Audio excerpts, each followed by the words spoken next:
Ya Rasulullah, salamun alaik. Adik-adik sekalian ini yang gundul-gundul, kamu salah kalau mau kaya masuk tentara.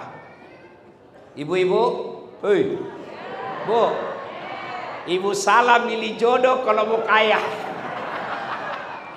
Tapi percayalah, dengan tentara bapak ibu, suamimu tentara, bapak pekerjaan tentara, tidak akan miskin.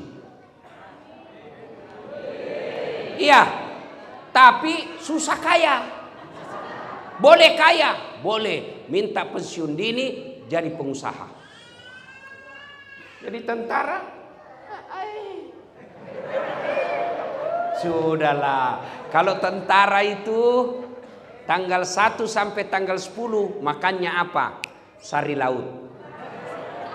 Tanggal 11 sampai 20 makannya apa? Sari mie. Turun sedikit. Tanggal 21 sampai 30 saridon. Obat sakit kepala. Gaji habis, cicilan belum lunas. Tapi saudaraku, soal kaya bukan soal banyaknya uang, tapi soal pandainya kalian bersyukur. Supaya kalian pandai bersyukur ya. Adik-adik ini tentara. Boleh enggak kalian pakai baju seperti saya? Nah, adik-adik prajurit, boleh enggak pakai baju seperti saya? Boleh. Boleh pakai peci seperti saya? Boleh. Tapi boleh saya pakai bajunya Pak Kolonel? Boleh. Wah, ditangkap saya, Pak. Kenapa? Tentara pasusu. Itulah rezeki kalian, tentara. Masih ingat waktu mendaftar? Masih? Berapa orang yang kalian kalahkan? Ratusan. Dan saudara-saudara sekalian yang ceramah di sini sekarang, saya pernah cita-cita jadi akabri. Daftar saya Jalan Garuda, Makassar, depan kantor Pertamina. Saya pergi daftar, tidak lulus. Kenapa? Ceper. Makanya saya tadi lihat ada juga tentara pendek-pendek saya ini. Mirip-mirip aja tinggiku ini. Ya, saya protes kepada Allah waktu itu. Ya Allah, kenapa kau lahirkan saya dalam keadaan pendek? Kau tidak rugi jadi Tuhan kalau kau tambah 1 senti. Teman saya, komandan, lulus. Dia polisi. Sekarang dia, kalau di sini tentara letkol. Dia AKBP. Reserse. Pakai baret merah. Polda Sulawesi Barat. Saya lulus jadi ustadz karena gagal jadi akabri. Pakai baret putih. Tapi alhamdulillah dengan baret putih yang saya pakai, mulai baret merah sampai Kopassus, kucaramai kau semua. Berarti jangan pernah sangka buruk dengan apa yang Allah kasih kalian. Waktu mendaftarkan mau semua jadi tentara. Ya toh? Tapi ada temanmu yang tidak lulus. Itulah rezeki. Hei, Bu, Bu, Ibu, mau enggak saya kasih iPhone? iPhone 15 1 tera. Mau Ibu? Mau? Tapi begitu saya kasih Ibu langsung tuli. Mana yang mau tadi? Ya toh? Berarti yang mahal bukan handphone. Yang mahal telinga. Dan hebatnya ini telinga, tempatnya bagus. Pernah enggak Bapak Ibu bayangkan bagaimana seandainya telinga satu dibawa ketek? Halo, siap komandan. Di mana kau? Iya, dia komandan. Iya. Maka kita ucapkan alhamdulillah. Alhamdulillah. Bu, iPhone 15 itu yang membuat dia mahal karena kameranya. Kamera ada namanya tele, lensa. Itu puluhan juta harganya. Berarti yang mahal ini handphone bukan kamera, Tapi apa? Mata. Biar punya kamera, lensa, harga 100 juta, tapi tidak bisa melihat. Kau mau apa? Berarti yang mahal bukan handphone, yang mahal bukan lensa, yang mahal Allah kasih kita mata. Hebatnya lagi ini mata, autofokus. Bapak lihat waktu pertama tadi kameraman saya pasang, itu nak putar-putar itu dulu. Kenapa? Mau dilihat fokusnya baik atau tidak. Karena kalau tidak fokus, suaranya ada, gambarnya kabur. Ibu, ini mata autofokus, tidak perlu kau putar-putar. Begitu buka, komandan, siap komandan. Bagaimana seandainya harus diputar? Di tembok duluan maka sama musuhmu, baru kau putar. Waduh, iya toh? Hebatnya lagi nih mata, dia bisa bedakan mana istri, mana tetangga. Coba kalau tidak bisa dibedakan prajurit. Kenapa ini malam minggu lain-lain? Ternyata Satpol PP. Maka kita ucapkan alhamdulillah. Alhamdulillah. Adek kenal Rizky Ridho? Rizky yang pemain bola kemarin, kenal? Tahu apa? Rizky Ridho. Kenal Lionel Messi? Kenal? Tahu? Itu gajinya Lionel Messi dikumpul kalian semua satu markas ini belum mengalahkan gajinya Lionel Messi 1 bulan. Apakah dia hebat? Bukan. Karena Allah kasih lutut yang bisa bengkok. Mana bisa Lionel Messi jago kalau lututnya tidak bisa bengkok? Masa main bola begini?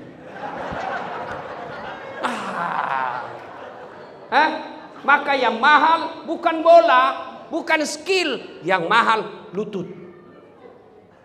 Begitu juga kalian tentara.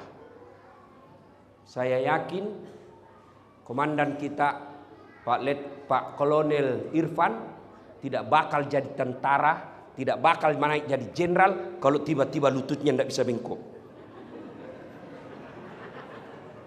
Maka tetap bersyukur dengan mengucapkan alhamdulillah.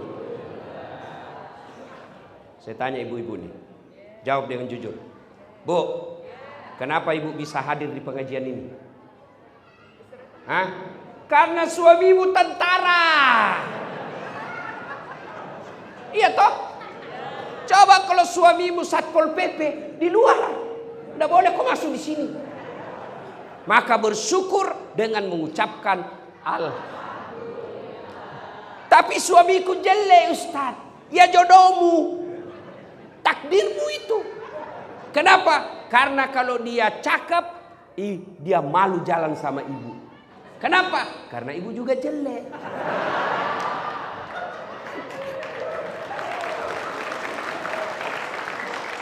Jelas? Maka selalu mengucapkan alhamdulillahirabbil alamin. Jangan pernah sangka buruk dalam hidup ini. Yang membuat kalian menderita, yang membuat bapak ibu susah dan sengsara hati, kalau ibu sangka buruk.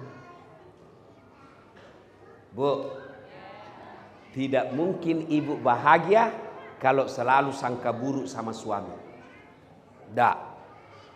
Bertahan jadi tentara, anggota Persit, tapi kalau sangka buruk sama suamimu, sudah gaji sedikit, rumah asrama, mobil-mobil tentara, pergi majelis taklim, kalau naik setengah mati. Sudahlah, saya tahu semua ibu. Iya kan? Ya.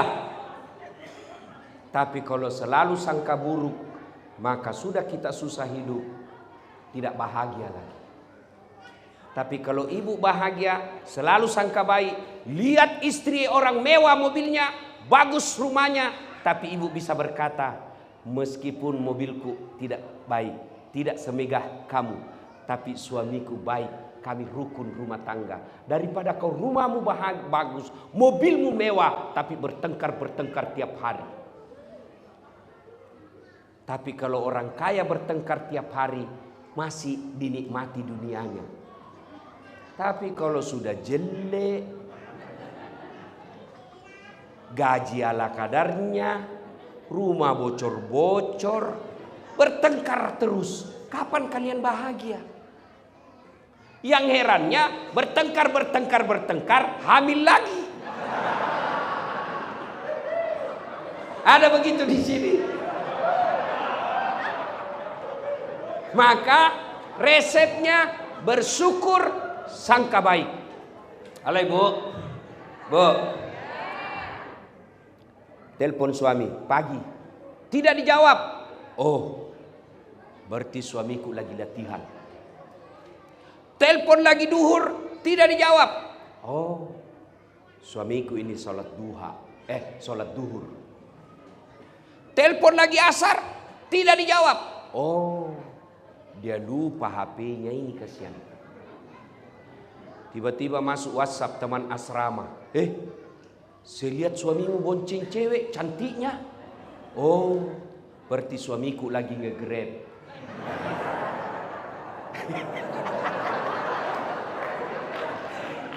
Tanda perasaan toh? Iya. Syukur, sangka baik. Ya. Insya Allah kalau selalu bersyukur, kaya kita Pak. Kalau kita selalu sangka baik, bahagia hati. Kapan dia kufur, tidak bersyukur, meskipun sudah dikasih banyak, tapi dia selalu merasa kurang, itulah orang miskin. Dan soal rezeki, ibu tidak usah cemas, Allah yang jamin. Mau tahu rahasia rezeki?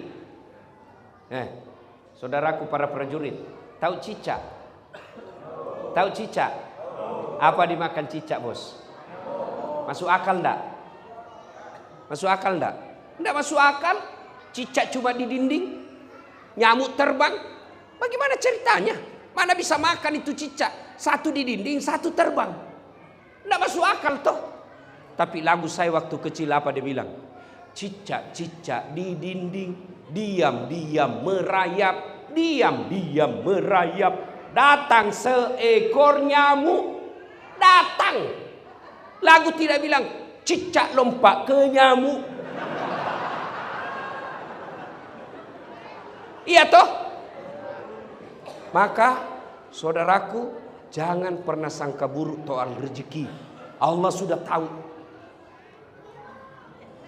Kenapa kami ini gaji sederhana? Allah tahu kalau bapak gajinya banyak, bapak bisa masuk neraka. Kenapa? Dia pakai maksiat. Kenapa suamiku sudah komandan regu, mobil masih itu terus? Allah tahu kalau mobilnya suamimu baru, dia punya niat istri baru.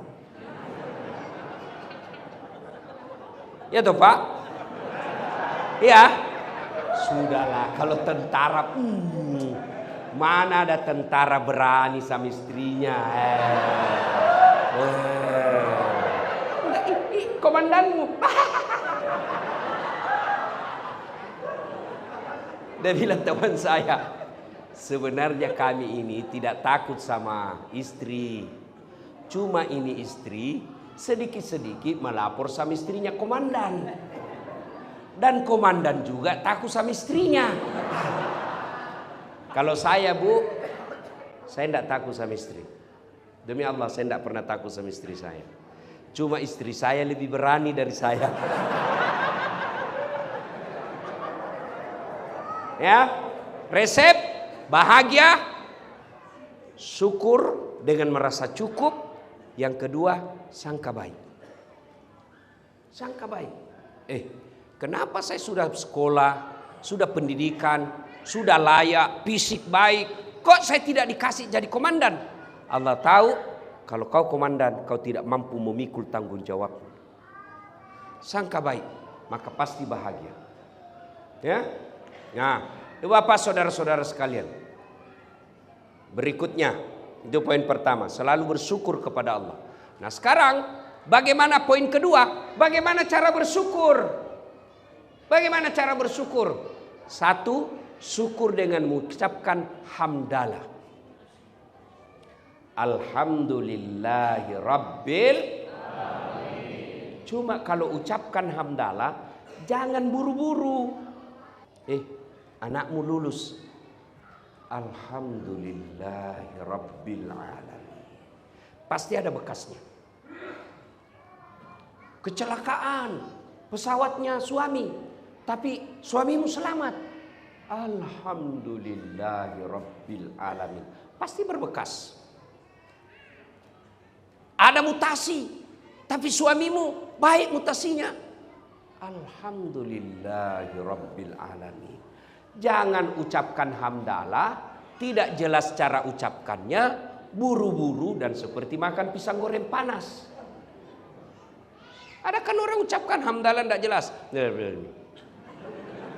Coba lihat kalau dia berzikir di masjid. Coba lihat berzikir di masjid. Apa dibaca? Subhanallah, subhanallah. Itu yang baik. Tapi biasanya kan cepat dan jelas.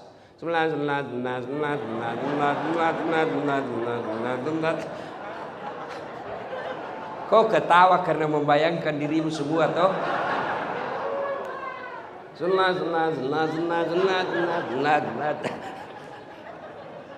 Supaya berbekas, ucapkan hamdalah, usap di dada, mau sempurna, terjemahkan dalam hati. Segala puji bagi Allah, Tuhan seru sekalian alam. Yang kedua, cara bersyukur, sujud syukur. Bagaimana caranya? Seperti ketika sholat, langsung sujud. Di mana Ustadz? Bagus di masjid. Boleh wudhu, lebih bagus lagi kalau ada wudhunya. Kalau tidak ada wudhu, tidak apa-apa. Di dalam tugas, lagi kita latihan. Ada kecelakaan dalam latihan, kita selamat. Alhamdulillahi Rabbil Alamin. Yang kedua, langsung sujud syukur di tempat itu. Dengan ucapan apa? Boleh Bapak contoh ucapan saya, boleh tidak? Begini, ya Allah, terimalah sujud hamba ini sebagai tanda syukur hamba kepadamu atas nikmat yang kau berikan kepadaku, saya terbebas dari bencana ini. Dapat pengumuman, sekolah, kenaikan pangkat, masuk dalam nama kita.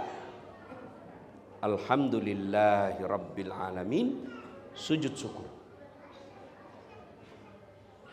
Yang kedua cara bersyukurnya, bertafakkur. Apa itu bertafakkur? Evaluasi diri. Gimana caranya? Saya lulus jadi tentara. Maka cara bersyukur yang keduanya, saya gunakan baju tentara saya, amar ma'ruf nahi munkar. Saudaraku para prajurit, kalau saya ceramah, jangan mabuk, jangan minum hamar. Anak muda jengkel, dia kasih kempes ban motorku. Tapi kalau kalian tentara melihat ada mengedarkan minuman dengan baju yang kalian miliki, adakan operasi penangkapan minuman itu, jauh lebih besar efeknya daripada kami yang hanya lisan. Itulah yang disebut menggunakan jabatan kita amar ma'ruf nahi munkar. Dan seorang komandan keliru kalau tidak menggunakan jabatannya masuk surga. Pak Irfan, saya punya pesan. Lebih baik Bapak paksa ini anggota masuk surga daripada dia sukarela masuk neraka. Dengar, lebih baik kalian dipaksa masuk surga sama-sama daripada sukarela masuk neraka. Apa maksudnya? Komandan bilang pengumuman, selama di markas ini, kalau kalian muslim, masuk waktu duhur, datang jamaah di masjid. Kalau saya tidak dapat, suruh push up kau hitungan Belanda. Tahu push up hitungan Belanda? Tahu? Satu. Komandan bilang satu, komandan cerita. Nah. Dua. Nah. Itu namanya dipaksa masuk surga. Itu juga kalau komandannya masuk masjid. Kalau komandan tidak masuk masjid, susah. Maka itulah yang saya istilahkan, kalian harus dipaksa masuk surga daripada sukarela masuk neraka. Coba kalau saya, Pak.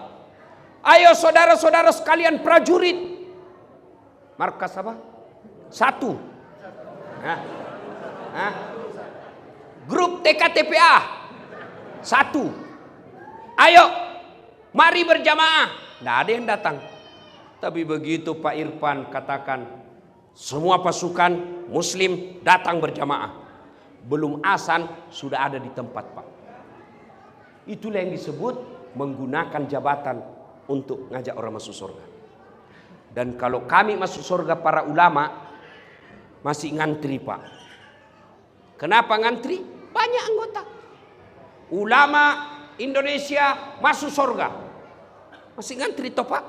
Ulama Jawa Timur, ulama Jawa Barat, ulama Sulawesi Selatan, ulama NU, ulama Muhammadiyah, ulama MUI masuk surga tapi ngantri. Tapi begitu malaikat mengatakan, komandan regu 1, grup 1, Kopassus, silakan masuk surga. Tidak perlu antri, sendiri Pak Irfan. Kenapa? Tidak ada saingan. Iya toh? Maka saudaraku, kalian diberikan amanah sebagai komandan. Cara bersyukurnya, jadikan komandan pangkat jabatanmu mengajak orang amar ma'ruf nahi munkar. Nah sekarang karena waktu yang terbatas, itu bagi prajurit.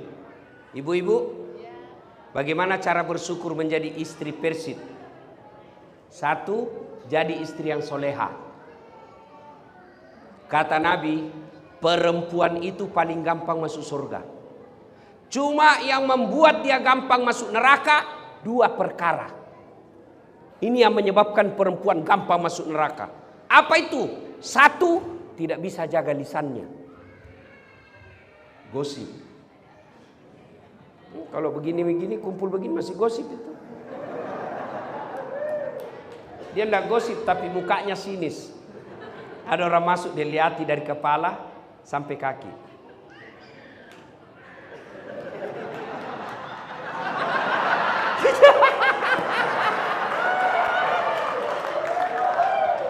Dia tidak gosip tapi sinis.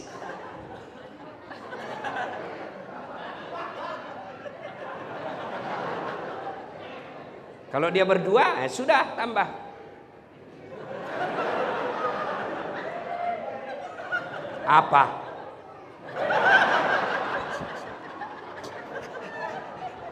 Dia bilang satu. Kenapa? Tidak serasi kudungnya sama roknya. Dia bilang iya kayak umbul-umbul. Ya? Kalau pagi-pagi dia keliling tawaf. Keliling komplek tawaf. Cari bahan dia. Ya toh? Ustadz aja dia gosip. Saya aja masuk tadi ada yang gosip. Itu juga bajunya yang di YouTube.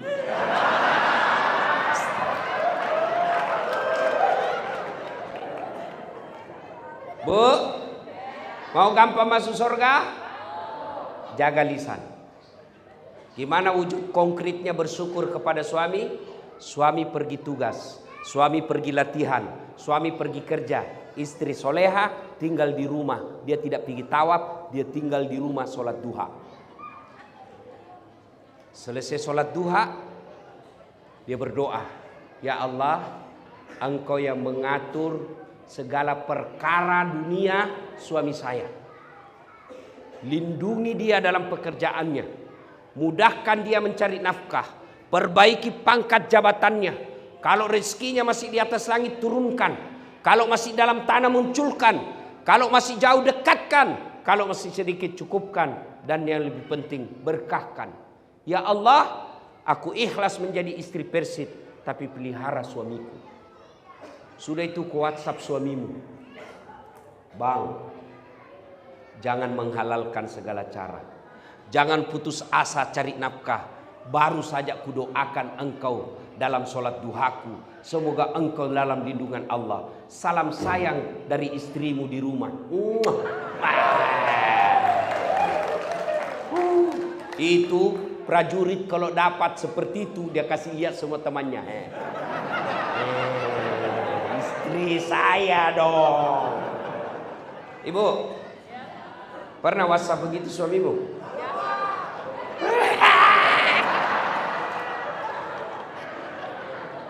Paling WhatsAppnya apa? Jangan lupa singgah beli gas. Masih baik kalau gas. Ya saya suruh pembalut. Masa tentara beli pembalut? Bu, sholat duha. Bu, sholat duha. Saya tidak tahu caranya Ustaz. Caranya sama sholat tarawih. Sama sholat yang lain. Cuma beda niat. Saya pergi tanya, kenapa enggak jadi sholat dek? Saya lupa sallinya Ustaz. Enggak harus kau hafal itu salli. Niat itu, Bapak baru tinggalkan ruangan, baru tinggalkan posko, ada dalam hati, saya mau sholat duha. Itulah sholat duha. Ibu, dari duduk, berdiri, saya mau sholat duha. Itulah niat. 2 rakaat. Tidak tahu bahasa Arab, ini sudah begini cara praktisnya saudaraku. Berdiri tegak, menghadap kiblat, bilang saja dalam hati, Tuhan, sholat duha ya Allah.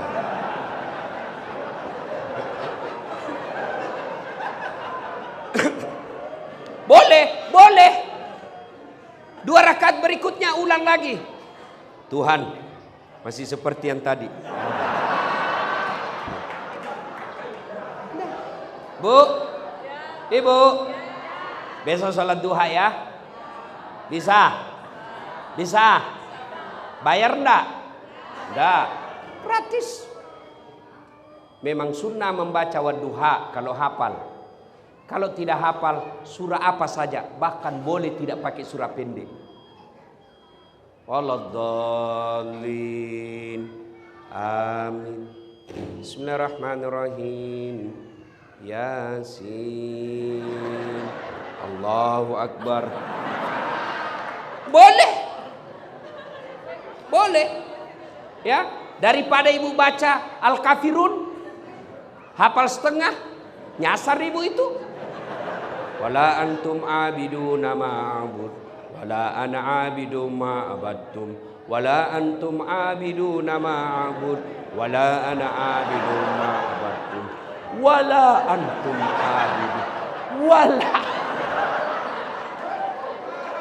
Ya, dah. Sholat duha.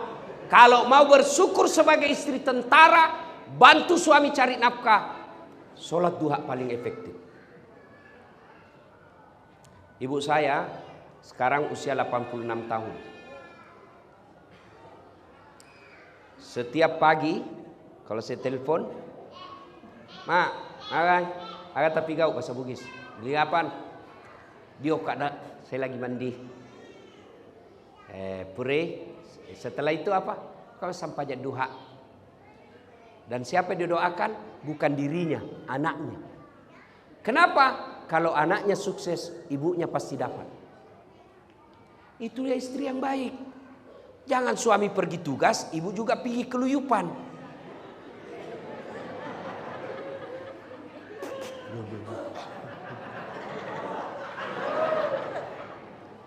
Ikut campur urusannya orang. Iya. Padahal enggak tahu itu. Ya, bener. Itu ibu kalau selalu ikut campur, hidupmu nanti seperti takdirmu tauge. Tahu tauge? Ibu tahu tauge? Tauge kan suka ikut campur. Gado-gado ada. Pecel, apalagi makanan khasnya Sunda. Karedo ada. Apalagi? Tahu isi ada. Karena dia selalu ikut campur, Allah takdirkan hidupnya toge semua bengkok. Jadi kalau ada di asrama ibu-ibu pagi-pagi gosip, teriaki saja, toge ini ya. Sudah masuk Isya? Sudah? Belum? Kau bohong lagi. Itu sudah ada tadi bunyi-bunyi. Satu lagi. Kalau ibu mau bersyukur sebagai istri tentara, buat suamimu tenang hatinya. Karena kami suami cari nafkah bisa sukses kalau hati tenang. Kalau suami ngomel, pulang dari kantor dimarah-marahi, ini dulu yang ibu tahu. Ibu pikir gampang jadi suami? Menderita kita jadi suami, Bu. Di kantor, di sini dimarah-marahi sama komandan. Siap salah komandan. Ditendang, siap salah komandan. Siap salah komandan. Datang sama istrinya dan cerita, kenapa kau tidak lawan? Apa mau dilawan, nah dia komandan. Sampai warung kopi dikejar-kejar tagihan. Di jalan dimaki-maki. Di rumah dihina sama istri. Coba itu jadi suami. Kalau suamimu pergi Grab, kempes bawa mobilnya, dia tidak telepon itu istrinya. Kenapa? Cukup saya yang menderita, jangan lagi istri saya. Itu toh. Saya tahu kalau itu. Ya, maka istri yang baik, datang suami, dia lagi marah-marah, maka istri yang baik, pertama datang, buka sepatunya suami. Sudah itu duduk, kau peluk. Bila kamu di sisiku, hati rasa syahdu. Oh, kata suaminya, nggak rugi saya pilih kau, Dek. Masuk di kamar, berantakan kamar. Apa aja sih kau kerja ini, Dek? Peluk lagi dia, baru menyanyi lagi, Bu. Insaflah wah. Itu lagu-lagunya ibu-ibu dulu ya. Ya toh? Lagu-lagu ibu dulu kan nasihat. Kalau lagu-lagunya ibu-ibu sekarang apa? Cikampek, Tasikmalaya, aku capek gak? Beleng-beleng.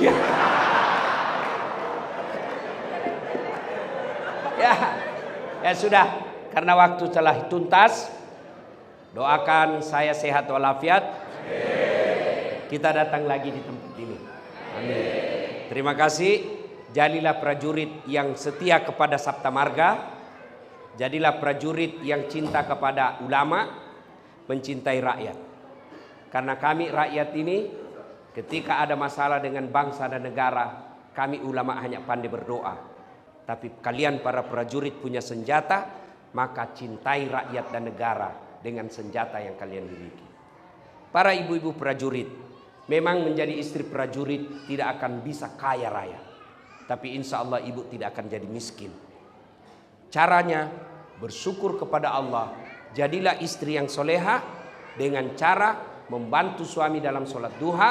Dan menjadikan istri di rumah, membuat hati suami tenang di rumah. Mudah-mudahan ada manfaat. Lebih dan kurangnya mohon dimaafkan. Usikum wa nafsi bitaqwallah. Assalamualaikum warahmatullahi wabarakatuh.